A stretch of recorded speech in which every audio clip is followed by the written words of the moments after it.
तारीख थी 6 दिसंबर की। एक लड़का जो बीएससी एजी का छात्र था, शाम के समय अपने घर से निकलता है, सड़क पर पहुंचता है। सड़क पर पहुंचते ही एक काली गाड़ी आती है। उस गाड़ी में कुछ युवक निकलते हैं और उस लड़के को पकड़कर जबरदस्ती गाड़ी में बैठा लेते हैं और ले जाने के बाद उसकी पीट पीट कर हत्या करके 100 को गोमती नदी के किनारे फेंक देते हैं।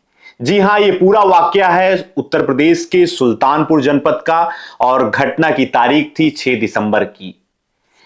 ये चांदा कोतवाली के अंतर्गत की घटना है और घटना में जिस लड़के को पीट पीट कर मौत के घाट उतारा गया उसका नाम अमन यादव था। अमन यादव मर्डर केस और अपहरण का मामला इस समय सुल्तानपुर में काफी ज्यादा चर्चा में बना हुआ है और अमन यादव का परिवार न्याय की भीख मांग रहा है, न्याय की आस लगाए बैठा है और अमन यादव को इंसाफ कब मिलेगा इसके लिए उनके परिवार के लोग इंतजार कर रहे हैं। ना तो राजनीतिक रूप से कोई मदद अमन यादव को मिल पा रही है, ना ही प्रशासनिक स्तर पे उनकी मदद की जा रही है और पुलिस कार्रवाई के नाम पे अभी भी 4 आरोपी अपराधी उसके गिरफ्त से बाहर हैं और 10 लोगों ने इस घटना को अंजाम दिया था। जी हां, आज के अपने इस वीडियो में हम आपको बताएंगे कि अमन यादव के साथ अभी तक न्याय कितना उनको मिला है। साथ ही साथ आपको बताएंगे कि हत्या के 1 सप्ताह बाद भी 4 आरोपी कैसे फरार हैं। आपको बताएंगे कि हत्या का खुलासा कब होगा, पुलिस कब बताएगी कि अमन यादव की हत्या क्यों की गई है। आपको बताएंगे कि अपराधियों पर अभी तक बुलडोजर की कार्रवाई क्यों नहीं की गई है। साथ ही साथ आपको बताएंगे कि समाजवादी पार्टी का पूरा धड़ा इस घटना से अपनी दूरी क्यों बना रहा है। जी हां, नमस्कार, मेरा नाम है अंजनी तिवारी और आप देख रहे हैं गांव देहात। 6 दिसंबर को एक घटना होती है। अमन यादव नाम का एक शख्स था जो बीएससी एजी का छात्र था, उसके साथ घटना को अंजाम दिया जाता है। उसको जो है किडनैप करके, उसका अपहरण करके उसकी पीट पीट कर हत्या कर दी जाती है और अमन यादव का जो अंतिम संस्कार था वो 9 तारीख को किया जाता है और कार्रवाई के नाम पे शुरुआत के 3 दिनों में सिर्फ 2 अपराधियों को पकड़ा जाता है। बाकी सब अमन यादव हत्याकांड के जो भी आरोपी, जिन्हें 10 आरोपियों का नामजद जो है उनके खिलाफ मुकदमा दर्ज हुआ था, वो सभी फरार चल रहे थे। जिस दिन अमन यादव का एनकाउंटर होता है उस दिन भी पुलिस दबिश देती है। उसके बाद जो है अमन यादव हत्याकांड में एक अपराधी जिसका नाम दीपक यादव उर्फ राका था, पुलिस उसका एनकाउंटर करती है, हाफ एनकाउंटर करती है और उसके पैर में गोली मारकर उसको गिरफ्तार करती है। 13 तारीख को जो है इस मामले में एक बड़ी और कार्रवाई होती है। पवन यादव जो इस हत्याकांड का जो है एक आरोपी था, सफीपुर नरैनी में जो है पुलिस उसका हाफ एनकाउंटर करती है और पुलिस की ओर से आपको बता दें कि 10 लोगों के खिलाफ जो नामजद एफआईआर हुआ था, उस एफआईआर में जो लोग शामिल थे, जो इस घटना को अंजाम देने में शामिल थे, उनका नाम मयंक यादव था, अजय यादव था, विजय यादव था, पवन यादव था, अजय गुप्ता था, दीपक यादव उर्फ राका था, शिवम यादव था, दुर्गेश यादव, समर यादव और दुर्गेश यादव की पत्नी जिसका नाम रेणु यादव था, वो भी इस मामले में आरोपी बनाई गई थी।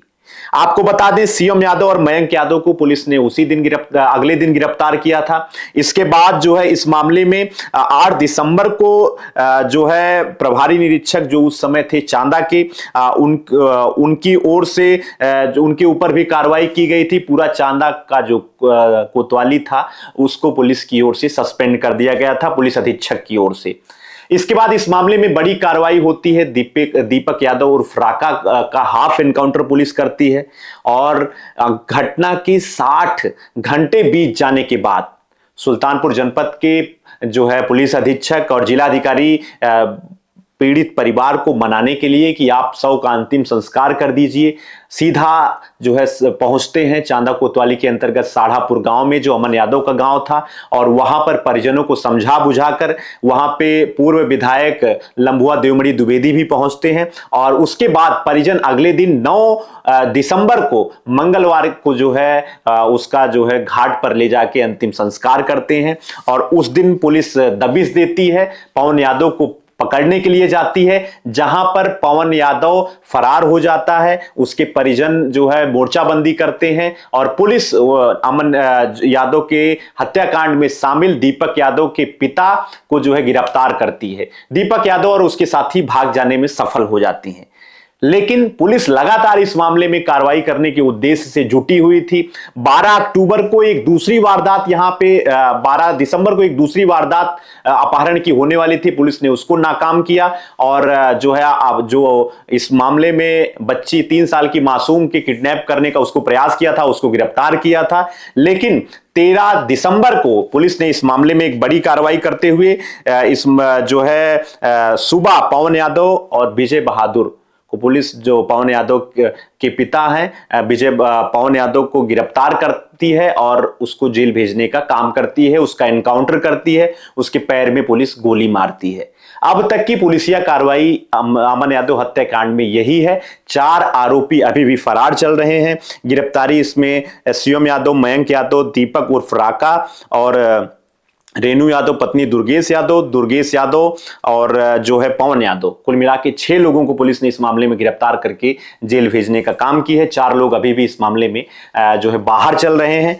और आपको बता दें कि अमन यादव एक सीधा साधा लड़का था। वहां के स्थानीय लोग बताते हैं कि वो किसी से मतलब नहीं रखता था, लाइब्रेरी जाता था, पढ़ाई करता था, बीएससी एजी का फर्स्ट ईयर का छात्र था और वो जो छात्र था वो नवयुग पीजी कॉलेज का था। और ये जो कॉलेज है वो कॉलेज भारतीय जनता पार्टी के सहयोगी पार्टी निषाद पार्टी से विधायक हैं राजबाबू उपाध्याय, उनका कॉलेज है, वहां के वो प्रबंधक हैं।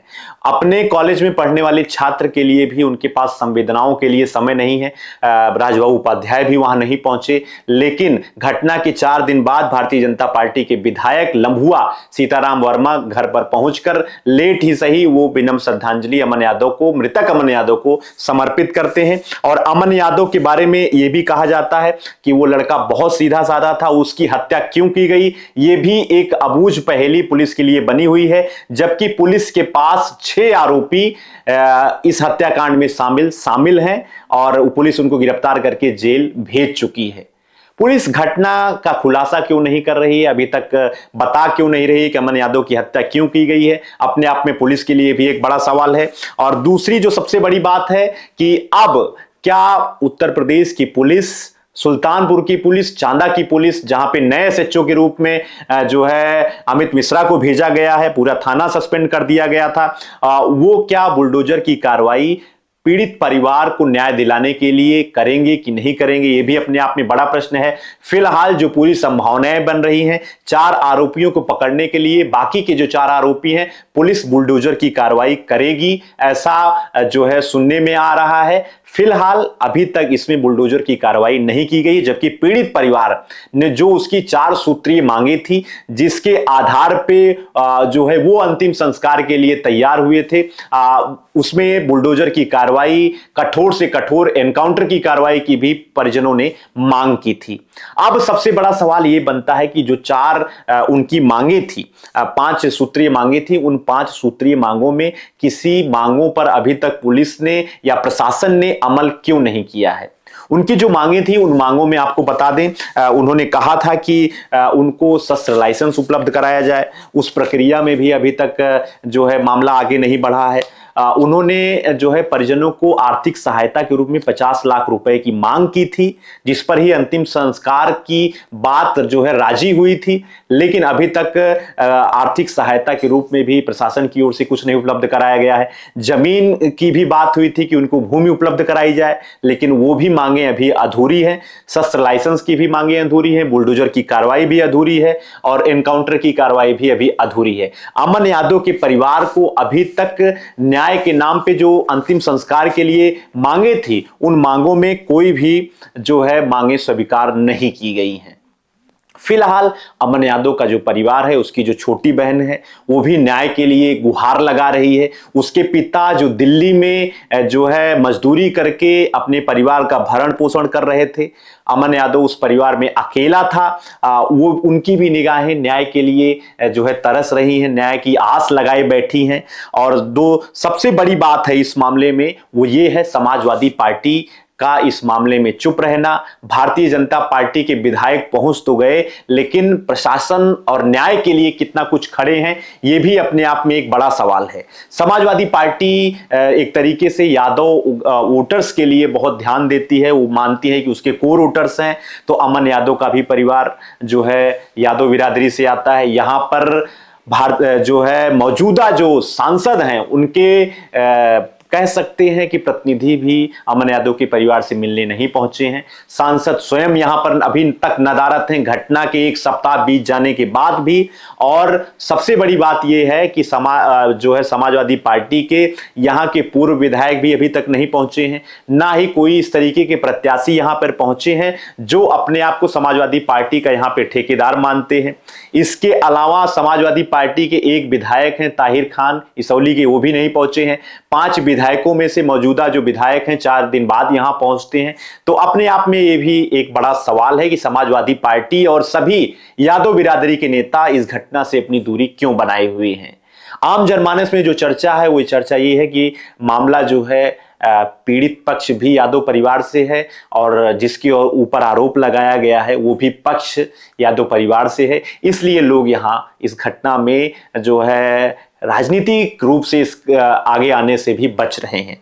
फिलहाल पुलिस की ओर से कार्रवाई करने की बात कही जा रही है। अनुपम सिंह जो सुल्तानपुर जनपद के पुलिस अधीक्षक हैं, उन्होंने फौरन पूरे थाने को सस्पेंड किया, यहाँ पे नए एसएचओ को भेजा। इसके अलावा उन्होंने इस मामले में 2 एनकाउंटर भी किए और 6 लोगों की इसमें जो नामजद लोग हैं उनकी गिरफ्तारी भी की है। 4 लोगों की पुलिस जो है दबिश दे रही है, उनकी तलाश कर रही है। और इसके अलावा एनकाउंटर की कार्रवाई और बुलडोजर की कार्रवाई के लिए परिवार जो है अड़ा हुआ है। वो चाहता है कि ये कार्रवाई की जाए। अमन यादव की मां भी कह रही हैं कि जिस तरीके से उनके बेटे को मारा गया, छीना गया, वैसे जिन्होंने इस घटना को कारित किया है उनके साथ भी इस तरीके की कार्रवाई जो है कि वो मांग कर रही हैं। फिलहाल अमन यादव हत्याकांड से जुड़ी हुई एक अपडेट गांव देहात आप तक पहुंचा रहा है। साथ ही साथ आपको बता दें कि क्या कुछ इस मामले में अभी तक हुआ है, इसकी पूरी जानकारी हमने आप तक पहुंचाई है।